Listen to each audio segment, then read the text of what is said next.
Buenos días, señoras y señores diputados, y también a todos aquellos ciudadanos que o bien nos estarán siguiendo hoy online, a pesar de que hoy es un día intenso, ¿no?, en cuanto a las intervenciones.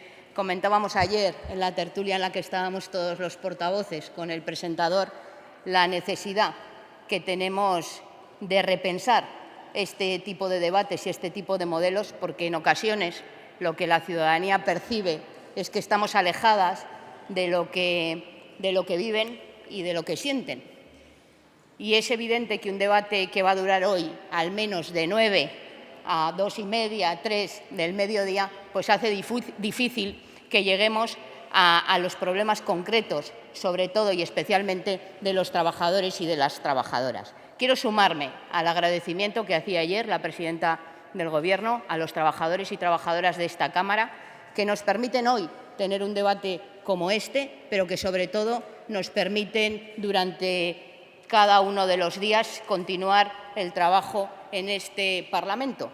Sin ellos y sin ellas, el funcionamiento normal de la democracia no sería posible. Y hacerlo extensivo también al resto de trabajadores y trabajadoras, tanto del sector público como del sector privado, porque parece que estamos saliendo de la pandemia con matices. Lamentablemente, ayer conocíamos que los datos empeoraban, pero parece que estamos saliendo de la pandemia y les hemos reconocido mucho, pero queda mucho por reconocerles, en forma de reconocimiento emocional, de reconocimiento moral, pero también en forma de reconocimiento material. Hace ya 3 años, la mayoría del pueblo riojano decidió, con su voto, acabar con 24 años de gobiernos de la derecha.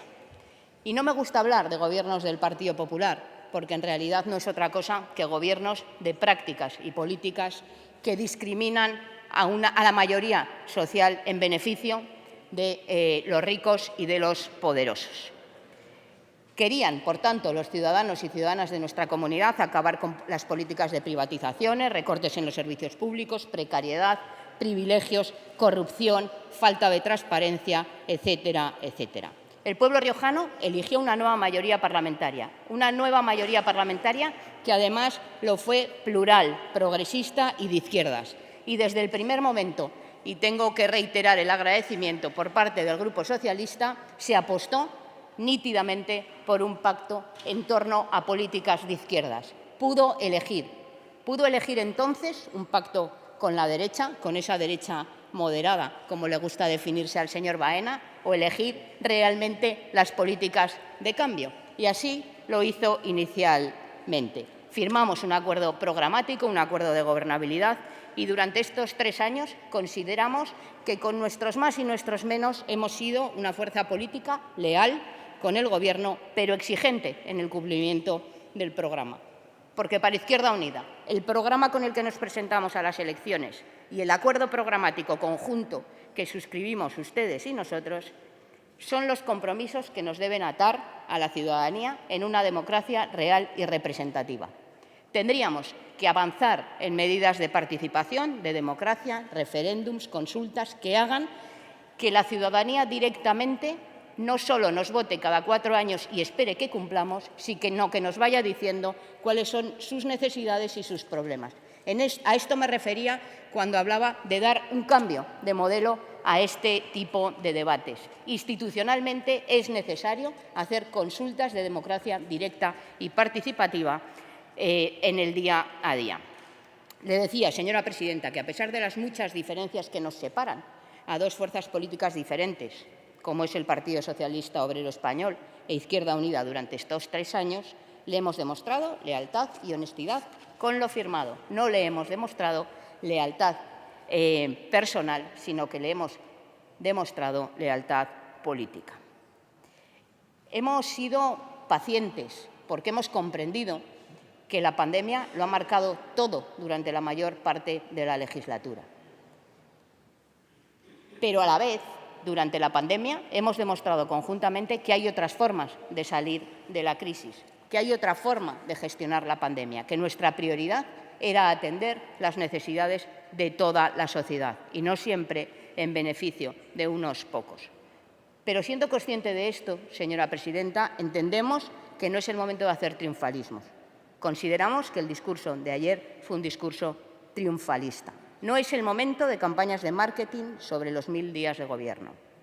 Miles de riojanos y riojanas tienen muchas dificultades para llegar a fin de mes. Los salarios de los trabajadores no alcanzan hasta la escalada de los precios y la inflación. Hablamos de acabar el año con inflación de más de 2 dígitos, pero es que ya a día de hoy nos decían esta mañana que en el ámbito de la alimentación la inflación supera por 4 veces a la inflación media en el resto de productos. Por lo tanto, supera el 25% el incremento que se han producido en los bienes de primera necesidad.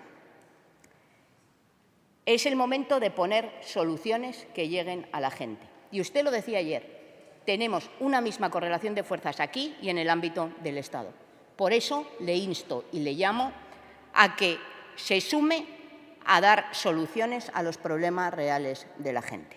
Desde Unidas Podemos estamos defendiendo para ese Consejo de Ministros que se celebrará el sábado medidas que palíen las consecuencias de la inflación y de esta crisis económica y las consecuencias que tiene para que apruebe, por ejemplo, un impuesto negativo que suponga una paga mensual, un complemento mensual de 300 euros al mes para todas aquellas personas que no alcancen los 1.000 euros de ingresos, aun cuando no les corresponda devolución en el IRPF, que opere a imagen y semejanza de lo que operaba la prestación por maternidad, de aquellos 100 euros que se podía elegir o bien la percepción mensual o bien la percepción a final del año. Es necesario tomar medidas urgentes que contrarresten los efectos nocivos y negativos de la inflación que estamos viviendo. También, desde el Gobierno de La Rioja tenemos que estar a la altura de ese momento. ¿Por qué no aprobamos aquí, también en el ámbito de nuestra comunidad, un complemento, si se aprueba eso, o un impuesto negativo en ese sentido de al menos 50 euros al mes a cargo del tramo autonómico del IRPF? Porque hay que poner lo primero, las soluciones en lo concreto. Creo que es importante hablar de lo que se ha hecho bien, porque negar las cosas que han avanzado, y usted creo que ayer lo hizo sobradamente, por eso yo no me voy a extender demasiado. He de reiterarle mi felicitación por el proyecto del Puerto Seco que junto a la empresa Transportes Rollo han aprobado para nuestra comunidad. El PIER, que nos anunciaba el consejero recientemente, creo que es una buenísima noticia y que ha estado integrado en los programas electorales de mi fuerza política durante mucho tiempo. El déficit en infraestructuras para el transporte de viajeros es una gran lacra, pero aún más lo era el déficit en materia de transporte de mercancías. Y se hace además apostando por un sistema menos contaminante como es el del ferrocarril y permitiéndonos hacer así que sea más fácil que empresas se instalen en nuestra comunidad. Pero si bien es cierto que hay buenas noticias en cuanto a inversiones de empresas, también lo es que hay malas en otros sentidos. Le preguntaba en el pleno anterior, no, le intentaba preguntar en el pleno anterior al consejero de Desarrollo Autonómico, lo haremos el lunes que viene, por qué ocurre y qué medidas vamos a tomar con la empresa Talleres Lispar, que amenaza con la desaparición de 40 puestos de trabajo en una primera fase y mayores puestos en definitiva. Es verdad que hay que estar con los trabajadores. Ayer usted presumía, con buen criterio, presumía de medidas que hemos adoptado en el ámbito de lo conjunto y me refiero fundamentalmente a las medidas en materia de creación de empleo joven y de creación de empleo de mujer. Además, un empleo estable. Y esto se ha hecho gracias a la reforma laboral de la vicepresidenta del Gobierno, Yolanda Díaz. Y se ha hecho gracias a ella por su empeño y a pesar de las dificultades que en los días previos la parte socialista del Gobierno de España estuvo poniendo. Recordemos también cómo había ministras que estaban en contra de esa reforma laboral. Recordemos también cómo parte del Gobierno socialista se oponía a aquella subida del salario mínimo interprofesional. Nos satisface, señor Andreu, que vengan por el buen camino y que hayan sido capaces de comprobar cómo ese tipo de medidas tienen efecto inmediato sobre las condiciones de vida de la gente. Pero decía usted que el empleo que se estaba creando era empleo de más salarios. Y eso no es verdad. Hay múltiples convenios en nuestra tierra que están sin negociar desde hace años y años. Y le pido a usted como presidenta y al consejero de Desarrollo Autonómico que se ponga a la cabeza para mediar y conseguir desbloquear los convenios colectivos que hace que trabajadores y especialmente trabajadoras, en la mayoría de ellos son trabajadoras el mayor número de afectados, se pongan ustedes a mediar para que se desbloqueen esas negociaciones y podamos acceder a unos salarios acordes con la situación actual. Se deben impulsar desde las administraciones públicas las adecuaciones de los salarios a la inflación. No puede usted venir ayer, presidenta, como venía diciendo, a presumir de haber incrementado los salarios de los empleados públicos en un 0,9 el año pasado y en un 2% este año, cuando estamos hablando de que acabaremos la inflación por encima del 10%. No se trata solo de mejorar los salarios de los empleos públicos, sino que los salarios en el ámbito de la administración pública tiran para arriba también de los salarios en la empresa privada. Por eso es necesario y además es incluso bueno para la economía.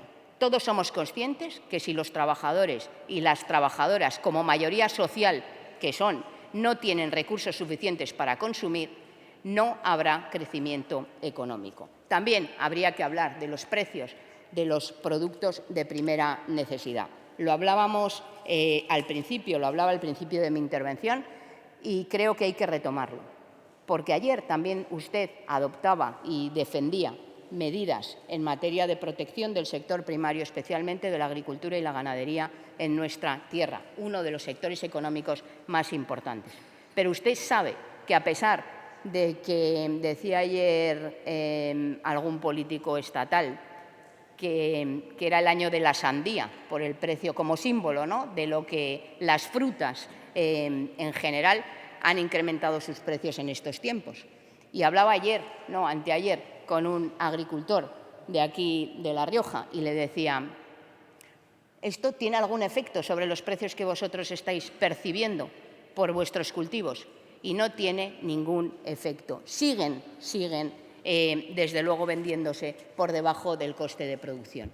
Porque es verdad que es un éxito la aprobación de la Ley de la Cadena Alimentaria. Y es verdad que algunos se opusieron, otros se abstuvieron, pero la realidad es que las leyes están para cumplirlas. Y llevamos 3 años de legislatura exigiéndole a la consejera de Agricultura y a usted como su presidenta que tome medidas de inspección y control para garantizar que efectivamente se suscriben los contratos agrarios con precio desde el minuto cero. Que esos precios, además, no pueden estar por debajo del coste de producción. No vale aprobar leyes y luego incumplirlas sistemáticamente. Y decía usted ayer, y lo dijo en su primer discurso, y ojalá fuera cierto, que es usted la presidenta de lo público. Mire, no me va a dar tiempo a sacarle noticias. Yo me alegro de que usted ayer sacara pecho y se enorgulleciera de ser la primera comunidad autónoma peninsular en haber internalizado el servicio de transporte sanitario. Yo me alegro de que usted se haya dado cuenta de que llevábamos razón, porque usted sabe las discusiones que personalmente usted y yo hemos tenido a cuenta de la internalización de ese transporte sanitario. Pero es que lo mismo pasó con la recuperación de servicios de Viamed Los Manzanos, de las intervenciones que venían practicando. De hecho, se prorrogaron a espaldas del acuerdo de Gobierno durante un tiempo. Duras fueron las declaraciones de su entonces consejera de Salud, la señora Alba, y fue por la presión, desde luego, que planteamos desde Izquierda Unida. Lo mismo ocurrió con radiología, lo mismo ha ocurrido con múltiples servicios que tienen que ser privatizados. Pero queda mucho más por recuperar. Y a mí me resultaba curioso ayer, cuando hablaba con su portavoz, alguna de las enmiendas que ustedes, de las propuestas de resolución que ustedes no querrán votar esta tarde.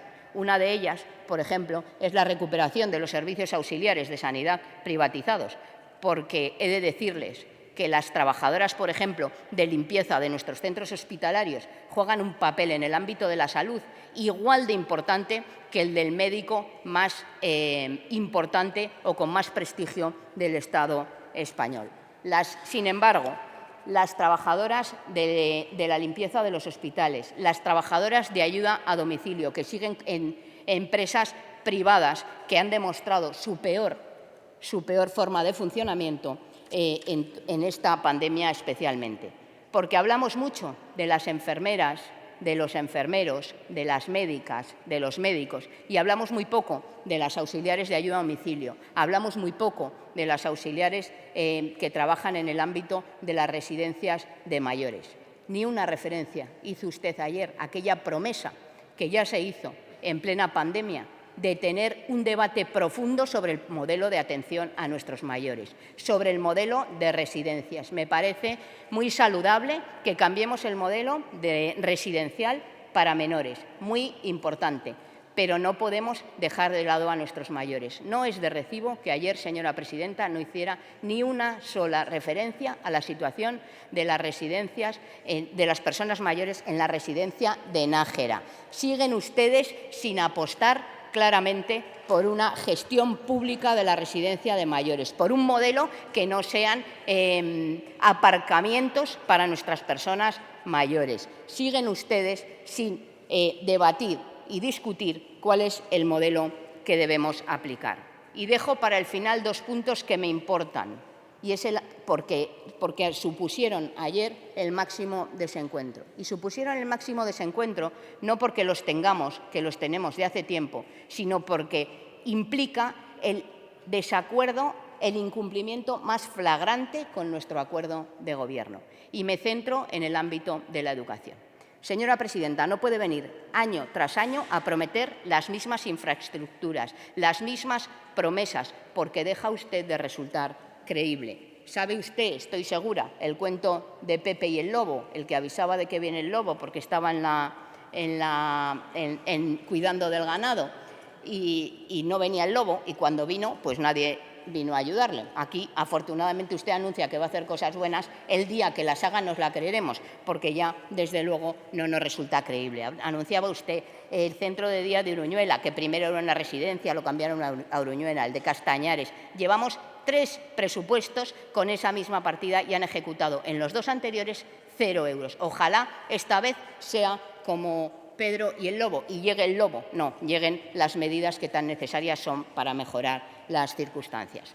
Le decía que qué menos que tener un debate aquí de qué modelo queremos de atención a nuestras personas mayores, del ámbito residencial, de cómo dar. Mire, estaban en la puerta personas que en un alarde de generosidad, porque la mayoría de ellas las conocemos y tienen pensiones más o menos dignas, pero sin embargo se concentran lunes tras lunes pidiendo la actualización del IPC de las pensiones, la subida de las pensiones mínimas y, sobre todo, la garantía de las pensiones, ya no solo para nosotros, sino para los jóvenes que tenemos aquí, algunos de ellos. Pues esas personas son personas que afortunadamente se han acostumbrado a luchar por lo que creen, que son personas que pueden ser participativas en sus lugares de vida, en sus centros de vida cuando sean mayores. Impulsemos otro tipo de residencias, otros modelos donde las personas mayores también sean copartícipes y decidan en qué ámbito quieren vivir. Le decía, en el ámbito de la educación, decía usted ayer que era el momento del impulso a la formación profesional. Lamentablemente, anteayer conocíamos un nuevo accidente laboral, en este caso no laboral, estudiantil, donde, haciendo un examen, un alumno sufrió una descarga eléctrica con las consecuencias, espero que no sean dramáticas. Hace escasamente un año, una profesora, precisamente del COSME, sufría un accidente laboral severo. Trajimos a este Parlamento medidas para contrarrestar la siniestralidad laboral en el ámbito de la formación profesional. Votaron en contra, se aprobaron y no las han cumplido. No tomar medidas para luchar contra la siniestralidad laboral cuesta vidas. Por tanto, el primer impulso a la formación profesional es asumir que no podemos seguir impartiendo la formación profesional del siglo XXI en instalaciones de mitad del siglo XX. Y decía usted, gran anuncio, una red de educación infantil de 0 a 3 años, complementaria de la privada. Mire, eso va de raíz contra el acuerdo de Gobierno, porque lo que nosotros acordamos, y yo, siendo consciente de las enormes diferencias que nos separan en algunos puntos, pensaba que en este estábamos de acuerdo. Pensaba que su partido y el mío estaban de acuerdo en conseguir que la educación pública fuera realmente el eje rector y el eje vertebrador de la educación en nuestra comunidad. Concluya, por favor. Y no convertir, concluyo, presidente, y no convertir nuestra educación pública en residual. Ni tan siquiera han tenido la valentía de eliminar el concierto de los centros que segregan por razón de sexo. Ni tan siquiera tienen la valentía de cumplir aquello que votan. Acabo, presidente, acabo, presidenta. A pesar de que los titulares dirán se separan, el discurso es duro, le pido que sea presidenta valiente. Le digo que la mano de Izquierda Unida seguirá estando tendida. Tomemos medidas para resolver los problemas de la gente. Tomemos medidas para reforzar la gestión pública de nuestros servicios públicos, la educación pública, la sanidad pública y, cómo no, el impulso a esos servicios sociales. Muchas gracias, señora Moreno.